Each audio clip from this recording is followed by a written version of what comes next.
اور جو شخص کسی روزے دار کو پیٹ بھر کر سیر ہو کر کھانا کھلائے گا اس کو تو اللہ تعالیٰ میرے حوض سے، حوض کوثر سے پلائے گا، سیراب کرے گا، اور اس طرح سیراب کر دے گا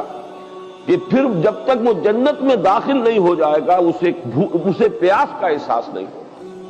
یعنی اس درجے سیری کا احساس ہو جائے گا کہ اللہ تعالیٰ جب تک کہ وہ جتنے مراحل ہیں یوم حشر کے اور اس کے مختلف مراحل اور مدارج، وہ آپ کو معلوم ہے یوم یجعل الولدان شیبا السماء منفطر به کان وعده مفعولا، وہ دن کے جس کے شدائد ایسے ہیں کہ بچوں کو بوڑھا کر دینے والا دن ہے، تو اس دن پھر پیاس نہیں لگے گی اس شخص کو جس کو اللہ تعالیٰ میرے حوض سے پلائے گا۔ تو فرمایا کہ جو کسی صائم کو پیٹ بھر کر کھانا کھلائے گا روزے دار کو، سقاہ اللہ من حوضی شربۃ لا یظمأ حتی یدخل الجنہ وہو الشہر اولہ رحمہ،